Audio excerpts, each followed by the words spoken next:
Oi pessoal, bem-vindos ao programa aí.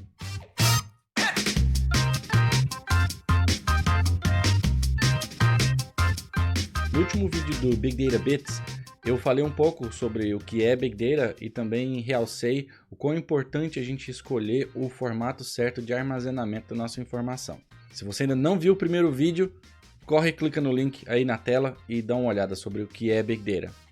Hoje a gente vai se aprofundar um pouquinho mais sobre o assunto serialização, introduzindo o Apache Avro. É um formato de serialização muito utilizado em aplicações de Big Data. E se você ainda não é familiarizado com o conceito de serialização e deserialização de estruturas de dados, clica aí no link, tem mais um link para você aí.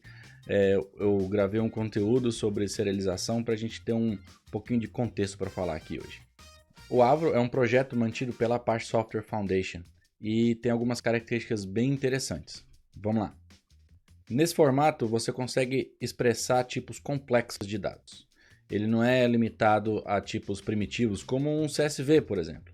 Você consegue expressar desde tipos primitivos, né, como inteiros, strings, números de dupla precisão, booleans, mas você também consegue expressar outras estruturas de dados, né? Estruturas de dados complexas, aninhadas. Ele é um formato binário de serialização. O que isso quer dizer? Você não vai conseguir ler esse arquivo, você, ser humano, simplesmente abrindo um arquivo Avro no bloco de notas. Mas um computador vai conseguir ler de forma muito rápida, principalmente porque o arquivo ele não precisa ser interpretado. Os bytes são simplesmente lidos em sequência e o formato de serialização consegue interpretar esses bytes e hidratar novamente como uma estrutura de dados em memória. Isso faz com que o processo de leitura e o de escrita sejam extremamente rápidos, porque não existe essa fase intermediária. O Apache Avro armazena os dados em um arquivo container. Para quem viu o vídeo de serialização vai lembrar que CSV, né, o arquivo separado por vírgula, também é um arquivo container. Ele é projetado para ter uma coleção de registros. O Apache Avro de forma muito similar. Você sempre tem uma coleção de registros dentro de um arquivo Avro. Nesse arquivo container é importante ressaltar duas coisas. A primeira é que todos os registros dentro do arquivo, né, todos os objetos serializados dentro do arquivo têm que conter o mesmo tipo. E isso é uma garantia dada pelo próprio protocolo, porque o esquema de dados, ou seja, essa estrutura, como os dados estão estruturados dentro do arquivo, né, o esquema ele é anexado ao próprio arquivo. Isso faz do arquivo container extremamente portátil, porque você tem os dados e o esquema dentro do mesmo arquivo. Isso aí também é um pró, se você for pensar em JSON e CSV. O Avro também define um protocolo de chamadas remotas, né, um RPC, mas a gente não vai entrar muito em detalhe nesse passo hoje não. A gente vai focar mesmo na parte de serialização e deserialização de dados usando o Avro. E o pessoal que usa linguagens de tipagem dinâmica vai gostar dessa. Diferentemente de outros protocolos binários, como o Thrift e o Protocol Buffers, o Apache Avro não depende de uma fase de geração de código. Então você consegue interpretar de forma muito simples o arquivo sem precisar rodar nenhuma linha de comando primeiro. Digo, uma linha de comando para gerar código para você conseguir ler o arquivo. Quem já trabalhou com Protocol Buffers vai entender do que eu estou falando. Quem não trabalhou com Protocol Buffers, se liga no programa aí que a gente vai ter um vídeo sobre o Protobuf. E uma coisa que eu acho sensacional no Avro é o seguinte. Apesar de o formato de serialização ser binário, a forma como você define o esquema é escrevendo um arquivo JSON. Então é muito fácil de um ser humano ler o esquema do jeito que foi escrito, interpretar bem. É fácil também de um computador interpretar. E a definição ela geralmente é bem menor do que os dados em si que a gente vai gravar no arquivo. Vamos dar uma olhada como é que a gente define um esquema para escrever arquivos em Avro? Ok, eu criei um arquivo de exemplo aqui como se a gente estivesse armazenando dados de pedido de uma loja, para a gente poder fazer uma análise depois, né? Então, o arquivo Avro ele é bem simples. A premissa dele é que você vai sempre começar com um tipo record, né? Então a gente especifica o tipo de dado. Esse namespace ele é utilizado para linguagens de tipagem estática, que a gente vai ver um exemplo aqui na hora de gerar código, porque o Avro ele também tem ferramentas para geração de código, elas só são opcionais. O nome do meu do meu tipo, né? No caso vai ser um pedido. E você consegue colocar documentação também, né? Então você está aqui, o pedido feito pela loja, tarará. E aí para cada tipo de dados, quando você coloca um type, né? No caso aqui, o meu type é um record, ele pode ter campos adicionais. Esses 4 campos eles são previstos para todos os tipos, certo? Então a gente pode ter type, namespace, name e doc. Talvez doc seja só para record, mas enfim. E quando o tipo é record, você tem que especificar quais são os campos, né? O tipo registro, você tem que ter os campos do seu registro. E aí aqui a gente continua a nossa definição. Você vai ver que todas as estruturas que são dos tipos, eles são similares ao tipo raiz. Então não tem muita diferença entre o tipo raiz e o tipo que você está colocando dentro dos seus campos ali aninhados, né? Nós temos o código do pedido, que é um tipo long. Data do pedido também é long. Eu coloquei aqui só para ter um timestamp Unix, né? É mais tranquilo de escrever. Você pode colocar string também, e tem outras formas de declarar campo de data. Aqui o tipo de entrega. E vem um outro tipo bem interessante aqui. Você tem o tipo enum. E acho que dá para parar aqui um pouquinho para explicar uma coisa. Toda vez que você tiver um tipo complexo, você vê que esse aqui é um tipo record, né? E aí aqui, no meu caso, eu tenho um tipo que ele não é um tipo que ele é expressável, né? Por simplesmente uma string, por exemplo. Aqui o tipo é long, aqui o tipo é record. O meu tipo que é um enum, né? Uma enumeração, eu tenho que parar, abrir um outro bloco para definir esse tipo. Então eu defino o tipo enum, defino o namespace, defino o nome e eu tenho aqui os tipos específicos, né? Os atributos específicos para o tipo enum, que é o symbols. Isso aqui basicamente é os valores que são válidos para essa enumeração. E aqui na linha 19 nós temos um outro exemplo bem interessante, porque é o seguinte: no Avro, quando você define esse tipo, né, o tipo long, por exemplo, no Java ou no C# você vai ter tipos que podem ter um valor null, né? Você tem um string, por exemplo, pode ser null. Se você tiver no Java um long com L maiúsculo, né, é um objeto, então ele pode ser null. O Avro, quando você define o valor para ser long ou string, você está dizendo que sempre vai ser uma string ou sempre vai ser um long. Nunca vai ter valores nulos. Quando você tiver a possibilidade de ter valores nulos dentro daquele campo, você tem que ter um tipo, a gente chama de union type. O union type, né, o tipo união ele une 2 tipos diferentes. Ele, na verdade, você pode colocar mais tipos aqui, mas geralmente faz sentido colocar 2, né? No caso, o meu caso aqui, ele pode ter o tipo null, que é o único tipo que pode receber valores nulos, né? E o tipo string, ou seja, esse e-mail cliente, ele pode ser string ou ele pode ter o valor null. E continuando, nós temos aqui o endereço de entrega, certo? Eu coloquei ele sendo null ou string porque, por exemplo, se você escolher um pedido físico, não faz muito sentido você colocar o e-mail do cliente, então pode ser opcional. Se for digital, tem que ter. E da mesma forma o endereço de entrega. Se for físico, eu preciso do endereço de entrega. Se for um pedido digital, eu não preciso. E você pode ver que aqui, ó, nós temos o tipo, que ele é uma união. Ó, tem um null aqui, ó, que é um array, certo? O primeiro tipo aceitável é null. E o segundo tipo é um tipo complexo, certo? Então, tipo record, que é o mesmo tipo desse pedido que nós estamos definindo aqui. Então, vai ser um registro aninhado dentro do meu pedido. Então, vai ser, por exemplo, pedido.endereçoentrega.logradouro, né? E aqui dentro dos campos eu posso especificar, né, os tipos aqui. Eu posso ter quantos níveis de aninhamento eu quiser dentro do arquivo Avro. E nós continuamos aqui, só um último exemplo, que é como a gente declara uma lista de coisas, né, em um registro. Então você coloca aqui os produtos, né? E aí, quando você vai definir o tipo, é um tipo complexo, então você precisa abrir o objeto e falar o tipo array. E você define dentro do array qual que é o tipo dos itens que você vai ter. É importante a gente ressaltar que mesmo em linguagens dinâmicas, se você estiver lidando com Python, por exemplo, ou JavaScript, ou qualquer coisa que você esteja lendo ou escrevendo arquivos Avro dentro, os elementos da lista também tem que ter a mesma estrutura, tem que ter o mesmo tipo.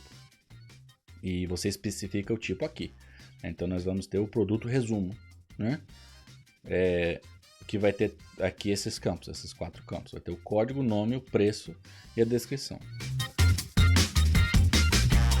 E agora eu vou mostrar alguns exemplos de código para vocês verem como é que a gente consegue escrever dados em um arquivo Avro e consegue ler dados de um arquivo Avro.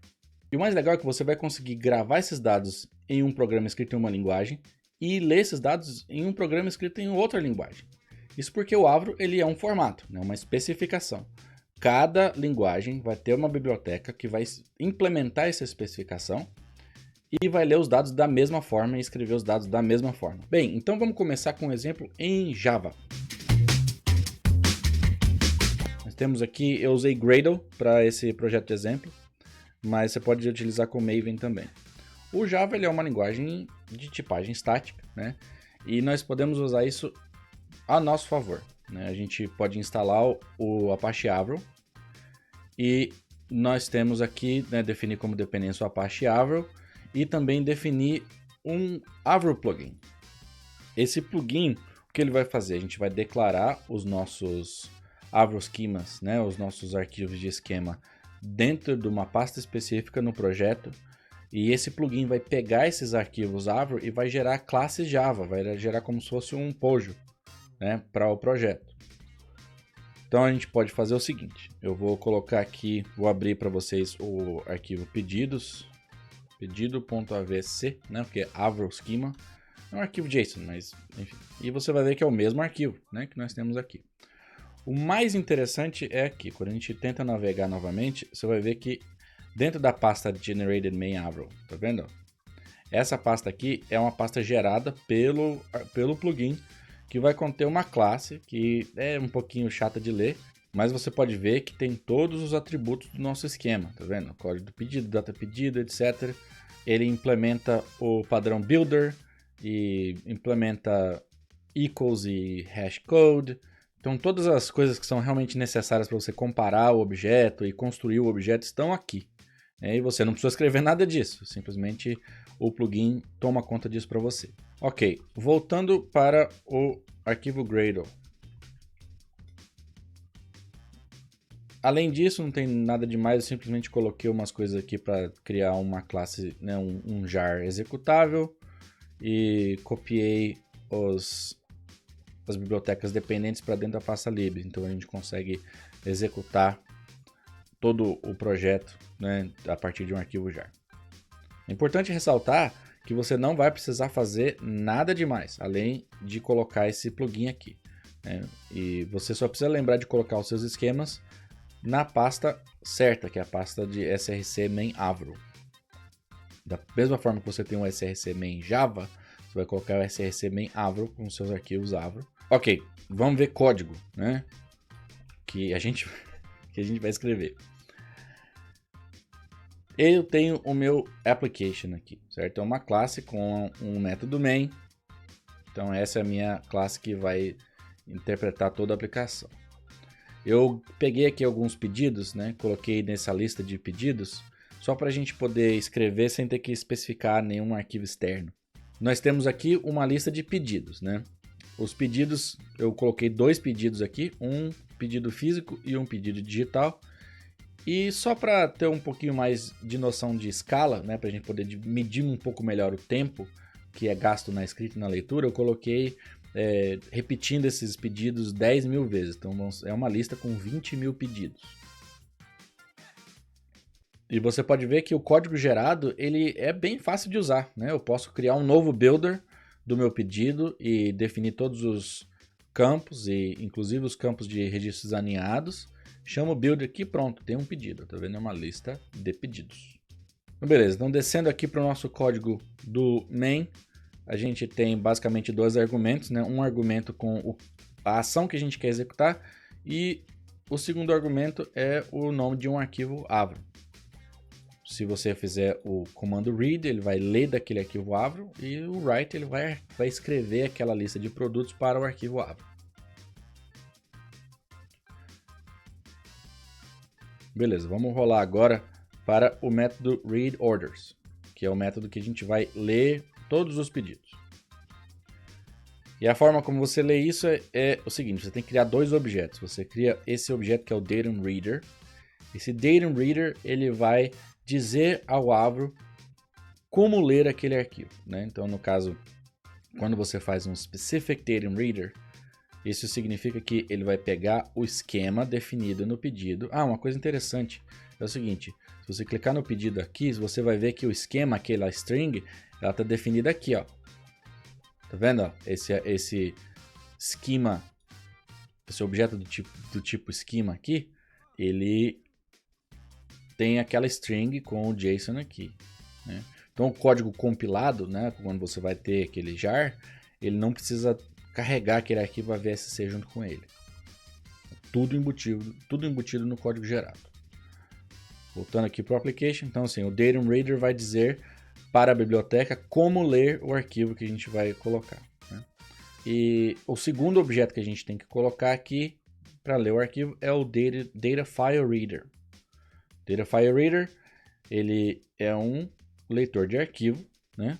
Só que ele é específico para o Avro. Você vai passar o caminho do arquivo como primeiro argumento e o datum reader, ou seja, vai, olha, este arquivo aqui está neste formato. Então leia este arquivo neste formato para mim, né? E a forma como ele faz ele é um enumerador, né? Um enumerator.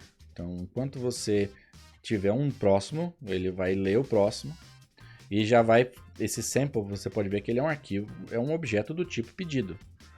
Ele já vai, isso aqui ele já faz a deserialização para você na hora. E é basicamente isso que a gente faz, né? A gente lê todos os arquivos. Quando você chama o next, ele vai como se fosse avançar o ponteiro, né?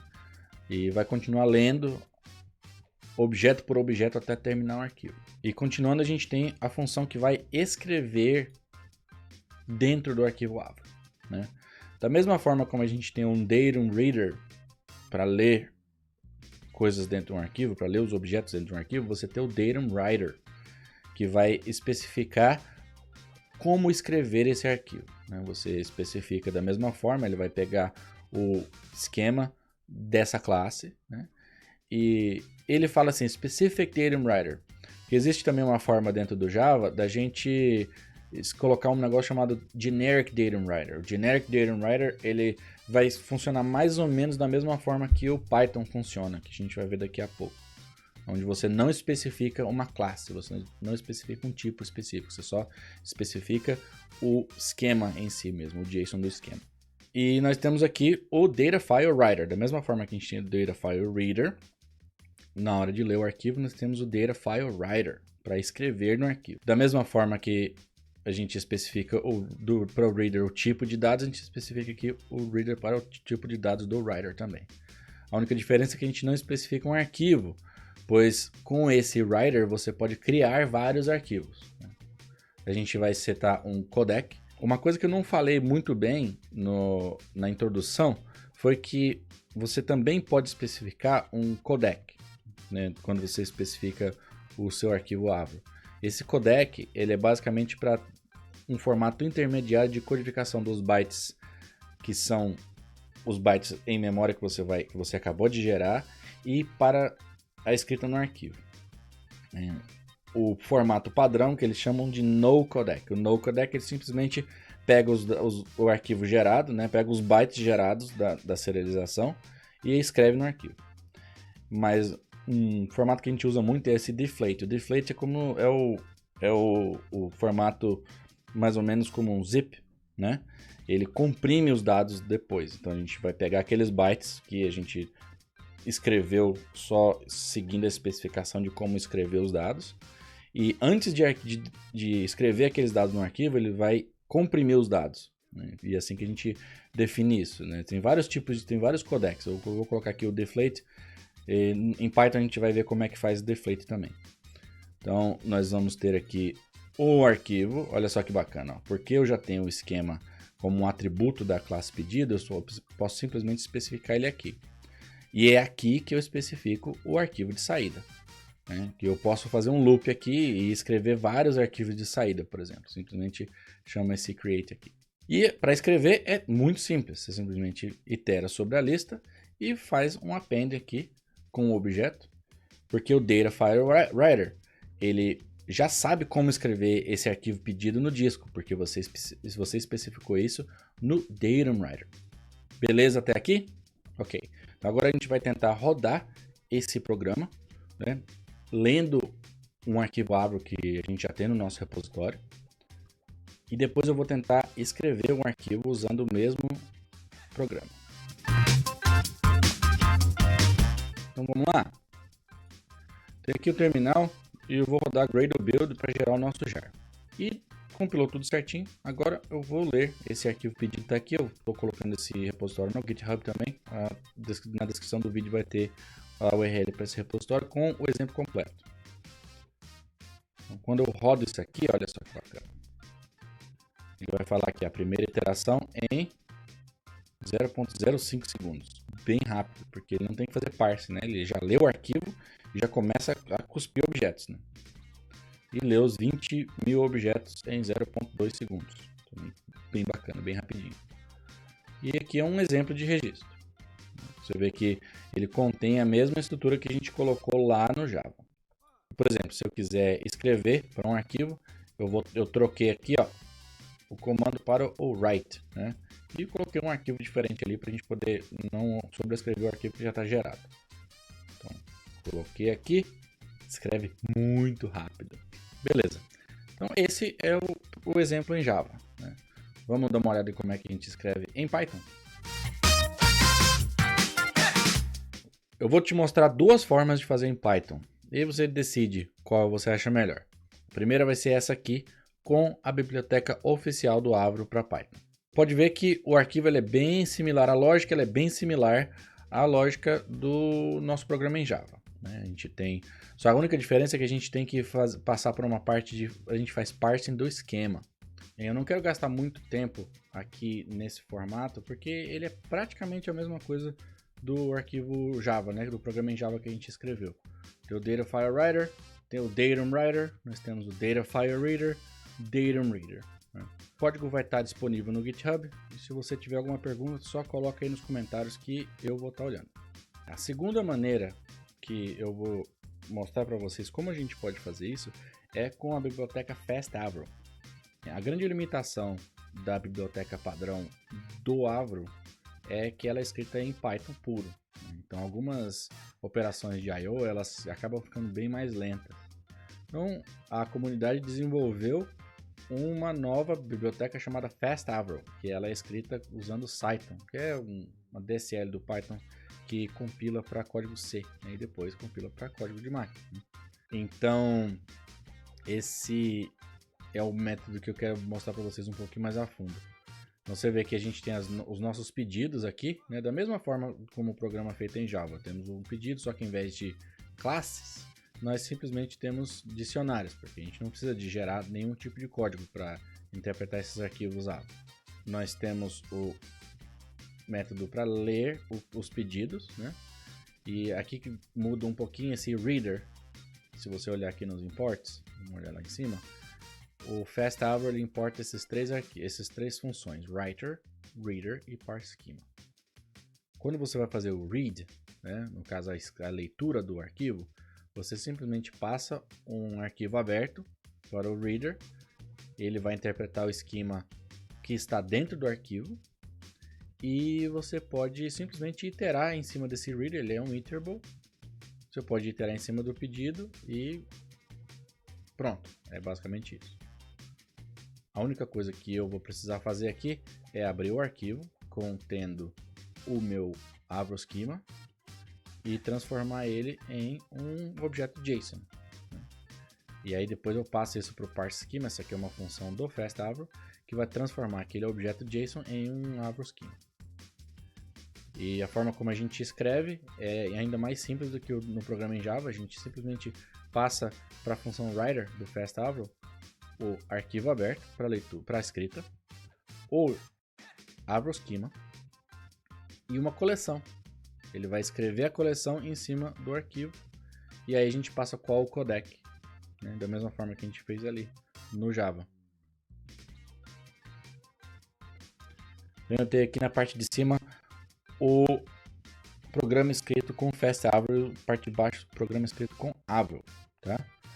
Então, o Avril normal, você vai ver aqui que ele demora um pouquinho. No caso, ele demora, você vê que ele demora, primeiro, ele demora bem mais que o Java, né? O Java, ele acho que demorou 0.2 segundos para poder gravar os 20 mil registros. Ele tá um pouquinho mais lento para executar, porque eu também estou escrevendo um arquivo JSON aqui, tá? Se você olhar aqui,